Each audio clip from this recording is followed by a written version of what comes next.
We finally know who's going to be on each debate stage for the second round of debates. These are hosted by CNN, and they're going to be held on July 30th and July 31st in the city of Detroit. And we can see that it's a similar type of format here. You have the first night and second night.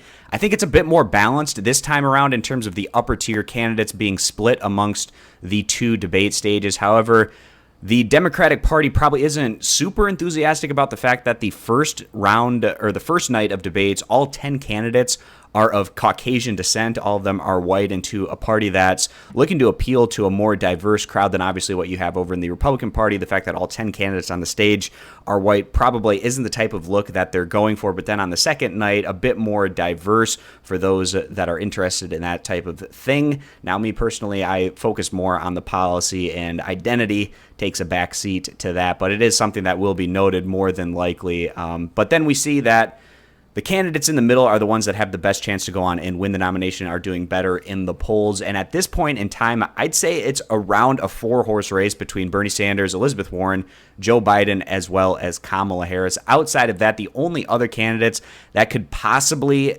make some type of run and eke their way into competing with that upper tier group, maybe candidates like an O'Rourke, a Pete Buttigieg, Cory Booker, and maybe even you could throw Andrew Yang and Julian Castro into that mix. And then outside of that, all the other candidates are very significant long shots that aren't going to have much in the way of a chance to go on and build the kind of momentum needed, because with so many candidates running, to separate yourself from the rest of the pack and gain enough momentum and support behind your candidacy to push into that upper tier is just going to be a really tough task. The candidates that have been able to do this with at least some amount of success thus far have been Pete Buttigieg and Kamala Harris. Other than that, none of the other candidates have really been able to gain that type of momentum. So we look at the first night of debates, and you have two of arguably the most progressive candidates that are running on the Democratic side, Elizabeth Warren and Bernie Sanders. They're right in the center. I don't expect them to attack each other at all throughout the course of this debate, because these two candidates, they're really looking to try to win over each other's voters.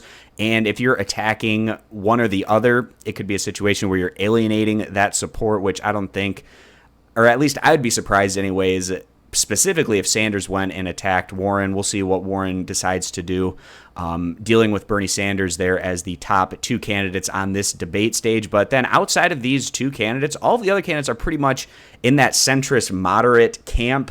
You're looking at guys like John Delaney, Hickenlooper, Bullock, Beto O'Rourke, Pete Buttigieg, Amy Klobuchar, Ryan.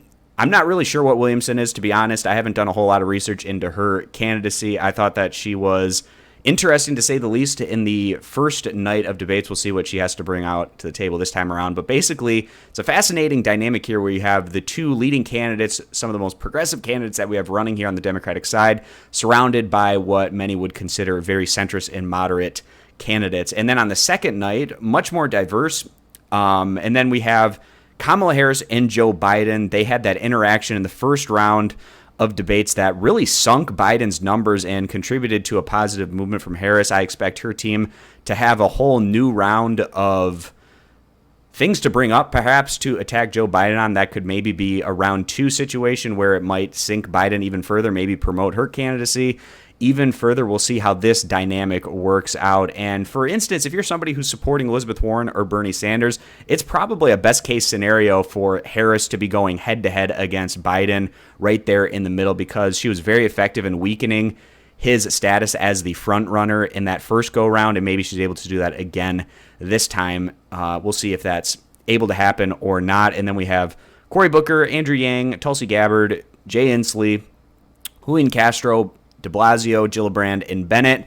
And in that first round of debates, we had kind of a kids table, adults table situation. Not so much the case this time around. That could perhaps make it tougher for candidates like a Julian Castro, a Cory Booker, a Tulsi Gabbard to have the kind of effect positively that they were able to have in that first round of debates, where it was a bit more wide open and lesser known candidates on that first debate stage. Might be a little bit tougher this time around with Biden and Harris there competing as the top two frontrunners on this debate stage. So I just wanted to discuss this second round of debates and how the stages are shaping up with all the 10 candidates respectively. And that's going to wrap this one up, guys. So if you want more of this type of content in the future, click that subscribe button. I hope to see you back here for my next video.